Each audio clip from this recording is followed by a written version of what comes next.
Selamat pagi saudaraku dimanapun berada pada pagi hari ini. Salam damai sejahtera bagi kita semua. Kita kembali merenungkan firman Tuhan di pagi hari ini. Dan dasar perenungan kita terambil dari Injil Yohanes pasal 4 ayat 9. Demikian firman tertulis. Maka kata perempuan Samaria itu kepadanya, "Masakan engkau seorang Yahudi minta minum kepadaku seorang Samaria?" Saudaraku yang terkasih, bacaan firman Tuhan hari ini memperlihatkan kepada kita hal yang menakjubkan. Yesus dalam seluruh narasi yang dibangun oleh teks sebelumnya, Yesus yang lelah, haus dan lapar sedang beristirahat. Yesus memang manusia sejati sama seperti kita. Di samping juga Allah yang sejati. Dan sebagai Allah dia dapat memenuhi segala kebutuhannya sendiri. Tetapi dalam segala kemampuan yang dimilikinya, Yesus sering justru memberikan kesempatan kepada orang lain untuk berbuat sesuatu baginya. Dalam peristiwa ini, dia dengan senang hati dan tentu berterima kasih membiarkan murid-muridnya pergi membeli makanan, sementara dia duduk menanti di pinggir sumur dan beristirahat. Dan saat dia sedang duduk di tempat itu, datanglah seorang perempuan Samaria yang reputasinya meragukan, datang untuk menimba air. Yesus pun melakukan hal yang mungkin orang lain tak mampu lakukan. Dia meminta minum. Dia meminta bantuan kepada seorang perempuan yang berlatar belakang Samaria, dan perempuan ini dalam tanda kutip tidak memiliki latar belakang kehidupan yang baik.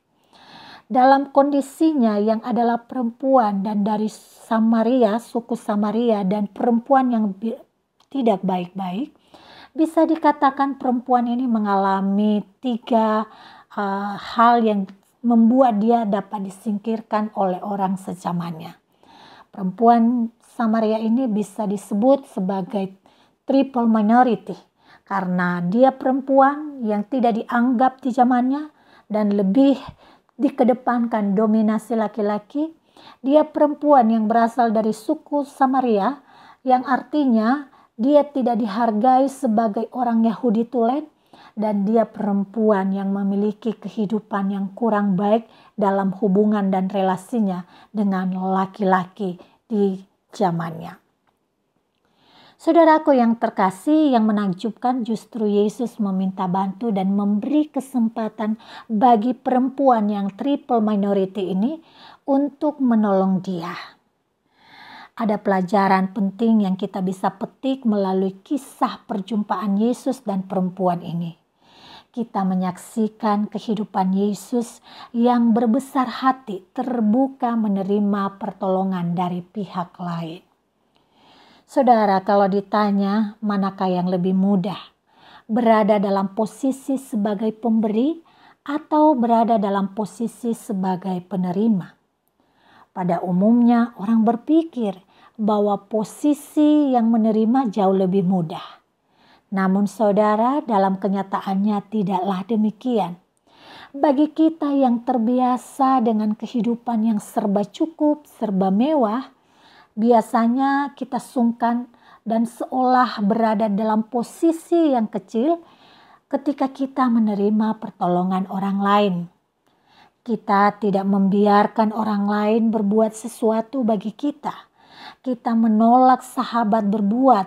Kita menolak anak atau orang-orang yang sekeliling kita untuk tidak berbuat apa-apa. Kita gengsi untuk menerima segala bantuan, hingga kita memilih untuk menghindar dan tidak menerima apapun. Dan mereka pun yang mau membantu kecewa karena kita tidak memiliki kebesaran hati seperti Kristus. Saudaraku yang terkasih, tentu firman Tuhan hari ini memberi pelajaran penting bagi kita. Memiliki kebesaran hati sebagai penerima adalah bagian dari contoh hidup yang telah dilakukan oleh Yesus. Ia memberi kesukaan bagi muridnya, demikian juga bagi perempuan Samaria untuk melakukan sesuatu bagi dirinya.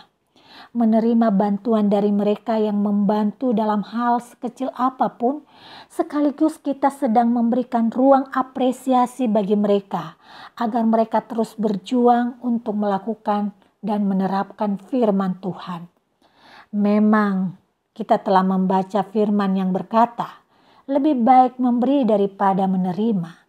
Namun, mari kita menempatkan ayat ini bukan untuk memumpuk gengsi kita, bukan untuk memumpuk gengsi sehingga kita merasa malu untuk menerima apapun.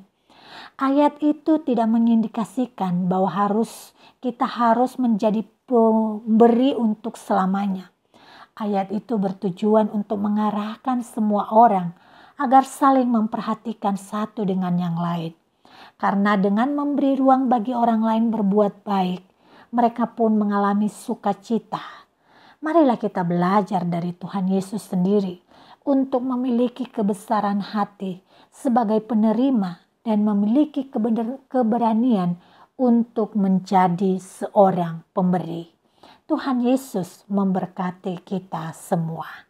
Mari kita berdoa. Ya Bapa yang di surga, kami bersyukur untuk pagi hari ini, di mana Tuhan membangunkan kami dengan kekuatan yang baru. Pada pagi hari ini kami juga bersyukur untuk firman-Mu, di mana pertolongan Tuhan bisa saja terjadi untuk kami melalui orang-orang yang di sekeliling kami. Ya Tuhan, tolonglah kami agar kami memiliki kebesaran hati untuk menerima pertolongan dari Tuhan melalui orang-orang yang ada di sekeliling kami dengan membuka ruang bagi mereka untuk berbuat sesuatu bagi kami.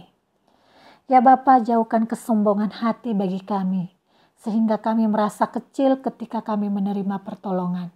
Tapi gantilah kesombongan menjadi sebuah hal di mana kami bisa menggunakannya sebagai kebesaran hati dalam menjalani kehidupan kami, khususnya hari ini dan untuk selama-lamanya.